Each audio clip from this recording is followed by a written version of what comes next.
Strategy and Ops, Climate Hazard Mapping for Business and Infrastructure Masterclass.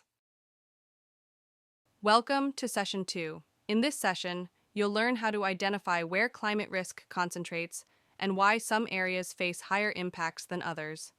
We'll use 5 practical mapping tools to do this: urban heat mapping, elevation models, hotspot platforms, overlay methods, and vulnerability assessment. These are the same tools used in professional climate risk practice. By the end of this session, you'll know how to combine these tools to pinpoint priority risk areas. Urban heat islands make some areas much hotter than others. Cities are often warmer than nearby rural areas, especially at night during heat waves. This happens for 3 simple reasons. First, heat storage. Concrete and asphalt absorb heat during the day and release it slowly after sunset. Second, dark surfaces. Black roofs and asphalt absorb most of the sun's energy and hold it. Third, human activity. Cars, buildings, and air conditioners release heat directly into the air.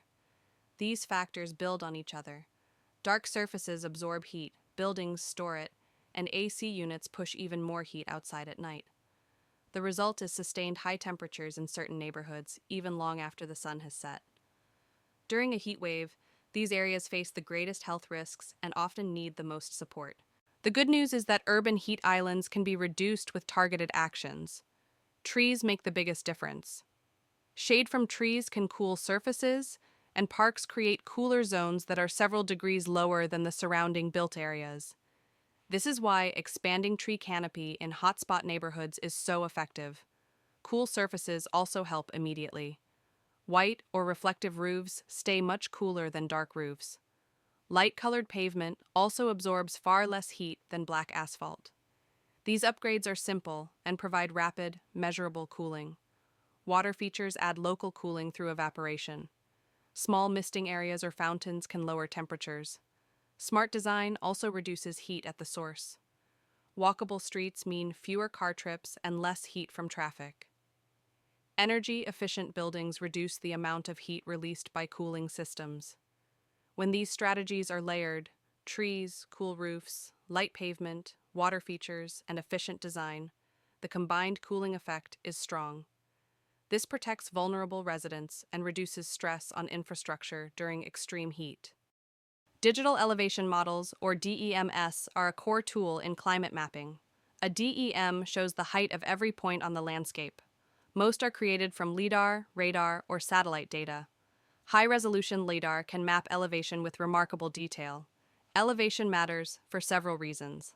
Low-lying areas, especially those below 3 meters, face higher flood and storm surge risk. DEMS help identify where flood protection or elevation improvements are needed. Valley bottoms often trap heat. These areas can be several degrees hotter during heat waves. DEMS help you spot these zones so you can plan cooling centers and target resources. Steep slopes face landslide risk. DEMS help guide development decisions and early warning system placement. During storms, DEMS show where water flows, where it collects, and which roads or buildings flood first. Along the coast, they reveal which facilities are most vulnerable to inundation. In short, terrain shapes climate exposure. DEMS make that exposure clear, measurable, and actionable. Different colors show differences in elevation. Stepper terrain is at greater risk of landslides to your assets. Hotspot Explorer platforms put climate risk mapping directly in your hands. You don't need a GIS background or specialized software. Everything runs in your web browser. These tools combine 3 types of data. They show hazards like heat, flooding, drought, wildfire, and storms. They show exposure, such as population density and key infrastructure. And they show vulnerability, including income levels, age, health conditions, and other factors that affect how people cope. Using them is simple. You select a location, choose the hazards you want to examine, and then apply vulnerability filters. The results appear instantly with color coding. Green shows low risk. Red shows extreme hotspots that need urgent attention. You can work at any scale. Start with a region, then zoom down to specific neighborhoods or individual facilities. These platforms help answer practical questions. Which areas face multiple hazards at once? Where are vulnerable populations most exposed? And where should limited adaptation resources go first? This map shows regions at greatest risk of water stress with 1.5 degrees warming. In the next slides, we'll look at real examples of how these tools are used in practice. This example shows how two cities in the same region can have very different levels of heat vulnerability. City A has good tree canopy, newer infrastructure, and higher incomes. It also has a smaller elderly population. Even during high temperatures, its overall heat vulnerability stays relatively low. City B is very different. It has few trees, older infrastructure, lower incomes, and a large elderly population. These factors make City B far more vulnerable to the same level of heat exposure. The platform makes these differences easy to see. It highlights where heat exposure is high, where populations are sensitive, and where adaptive capacity is low. This information is extremely useful for planning. Cities with the highest combined risk move to the top of the priority list, often for actions like expanding tree canopy, improving cooling access, or upgrading aging systems. Cities with lower scores may only need targeted improvements. The result is clear, evidence-based prioritization. Limited resources go where they reduce risk most effectively, and decision-makers have solid justification for budget requests. This map can be zoomed in to view cities relative to the heat stress. More people and assets are exposed in the cities. This example shows how hotspot tools help identify vulnerable critical infrastructure. Imagine a coastal area where several major facilities sit at low elevation. A hospital is located inside a high-risk flood zone. During a severe storm, it could lose road access or electrical service, exactly when medical care is most needed. A nearby power substation sits in another flood-prone area. If it goes offline, tens of thousands of residents could face long outages. A water treatment plant in a low-lying zone could be contaminated or forced to shut down during coastal flooding. The main concern is the cascade effect. If the substation floods, the hospital loses power. If the water plant shuts down, health and emergency services are disrupted. One failure can trigger widespread system breakdowns. Hotspot platforms make these dependencies visible. They produce a clear, ranked list of which facilities face the highest flood exposure and have the greatest community impact. Those sites move into Priority 1 and require immediate protection, upgrades, or relocation in capital plans. The result is a focused roadmap. Which assets need attention first, and what level of protection is appropriate. This helps build a strong and defensible infrastructure resilience strategy. The greatest flood risk is adjacent to riverbanks. Infrastructure exposure for destruction is high along rivers. This flood risk map shows how exposure intensifies along the river corridor, with very high risk zones in red, concentrated near riverbanks where critical infrastructure is most vulnerable. Hotspot mapping becomes far more useful when you follow a simple, repeatable workflow. The goal is to move quickly from raw data layers to a clear, ranked map that shows where multiple hazards and vulnerabilities overlap. This workflow also helps link each hotspot directly to an intervention, so users can move from analysis to action without getting lost in technical steps. The steps are: 1. Define objective. What decision are you supporting? E.g., heat mitigation investments, flood mitigation. 2. Gather core layers, compile hazards, elevation, population, infrastructure, vulnerability indicators. 3. Map single hazards, visualize where each individual hazard, heat, flood, wildfire, occurs most intensely. 4. Overlay multiple hazards, identify locations where hazards stack and create compound risks. 5. Add exposure, highlight assets, infrastructure, and population areas located within these hazard zones. 6. Add vulnerability filters. Apply socioeconomic and demographic layers to pinpoint communities with limited coping capacity. 7. Rank hotspots. Score each area based on hazard severity, exposure, and vulnerability. 8. Prioritize actions. Assign realistic interventions to each hotspot based on the drivers of risk. To illustrate this, consider a practical example from an Australian metropolitan area.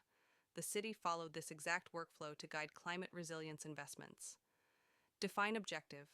The city aimed to target funding for cooling, drainage upgrades, and community heat health support. Gather layers. They collected heat island data, flood-prone areas, elevation, road networks, building footprints, and census indicators for income, age, and housing quality. Map single hazards. Heat maps revealed western suburbs consistently experiencing higher surface temperatures. Flood maps highlighted known flash flood corridors. Overlay hazards. When heat and flood layers were stacked, several districts faced both high heat and recurrent flooding. Add exposure. Schools, aged care facilities, and dense housing blocks were mapped to show which populations were directly in harm's way. Add vulnerability. Low-income households, older adults, and poor quality housing concentrated in these same districts elevated them further in the ranking. Rank hotspots. Suburbs that repeatedly scored high across hazard, exposure, and vulnerability metrics became Priority 1 zones. Prioritize actions, streets with extreme heat, plus high elderly populations, tree canopy expansion of flood-prone roads near schools, drainage upgrades at critical choke points and neighborhoods, with older adults plus recurring heat stress, targeted heat health outreach programs. Hotspot identification follows a simple, structured method. Each data layer, hazards, elevation, exposure, and vulnerability, is scored for severity. When high scores stack in the same place, a hotspot emerges. There are 4 clear steps. Step 1. Map a single hazard. Start with one hazard, such as extreme heat, to see where it concentrates. Step 2. Add a second hazard. Overlay another layer, like flooding. Where the colors overlap, you start to see compound risk. Step 3. Add exposure. Overlay population, infrastructure, and key facilities. This shows exactly what sits in harm's way. Step 4. Add vulnerability. Layer income, age, health, and other sensitivity indicators from census or community data. Areas that score high across all layers, high hazard, high exposure, and high vulnerability, become extreme hotspots. The result is a clear, integrated risk map. Deep red zones point to Priority 1 areas for adaptation planning, where multiple hazards align with the most sensitive populations and the lowest adaptive capacity. This method takes complex climate data and turns it into focused, actionable priorities. It helps move planning from analysis into real implementation. 2 or more sectors are exposed. These are the hotspot zones. This map illustrates how stacking multiple hazard, exposure, and vulnerability layers reveals compound risk hotspots, areas where climate threats align with sensitive populations and critical assets. Climate hazards do not affect everyone the same way. Some groups face much higher risks, so it's important to identify and protect them. 5 main factors drive vulnerability. Age is the first. Older adults and young children face higher physical stress during heat, smoke, or storms. Adults over 65 make up most heat-related deaths nationwide. Income is another factor. Lower-income households often have fewer resources to prepare, evacuate, or recover. Many lack air conditioning, reliable transportation, or adequate insurance. Health conditions also matter. People with respiratory or heart conditions are more sensitive to heat, smoke, and poor air quality. Housing quality plays a major role.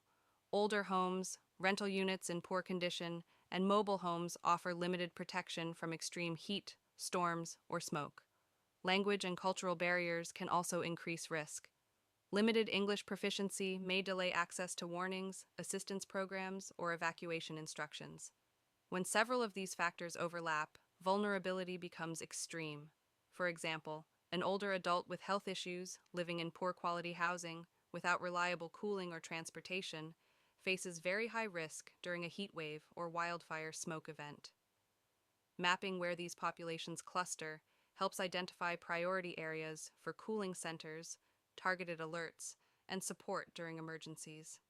It ensures adaptation efforts reach the people who need them most.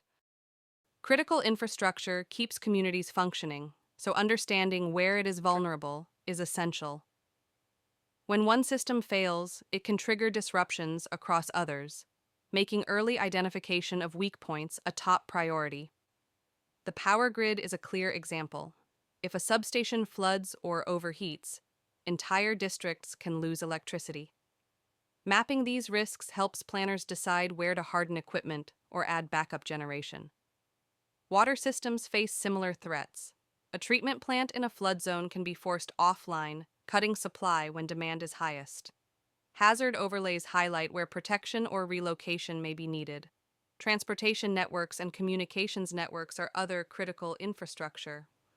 Roads must stay open for evacuation, emergency response, and supply chains. Cell towers, fiber lines, and data centers must remain operational during storms. Even short outages can limit warnings, coordination, and emergency services. Healthcare facilities are among the most important assets to protect. Hospitals need resilient power, protected structures, and dependable access routes to operate during extreme weather. Overlaying infrastructure networks with hazard maps quickly reveals the weakest links: a substation in a floodplain, a hospital with limited access, or a treatment plant without backup power. These sites become top priorities in capital plans. This graphic highlights the core systems: energy, water, transportation, communications, health, finance, food, and government that must remain resilient as climate risks increase. Welcome to your quick knowledge check. These 5 questions review the core concepts from Session 2, including heat islands, elevation models, hotspot tools, overlay methods, and vulnerability mapping.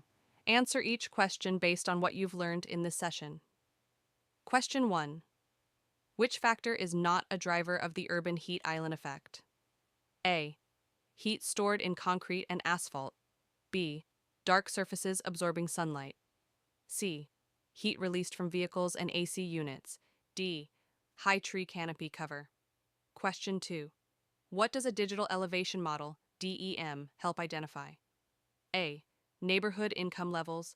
B. Locations of cell towers. C. Low-lying flood-prone areas and heat-trapping valleys. D. Number of trees per square kilometer.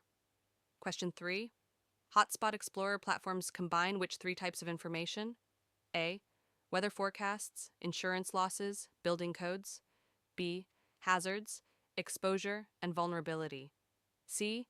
Infrastructure age, housing condition, storm history. D. Economic trends, zoning maps, emissions data. Question 4. In hotspot mapping, what does overlaying multiple hazards allow you to identify? A. Cost estimates for future planning. B.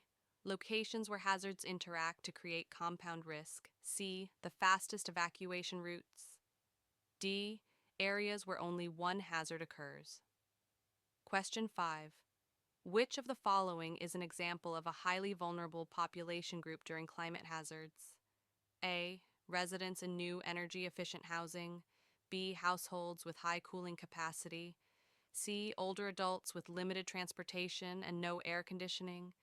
D. Families living in well-insulated homes.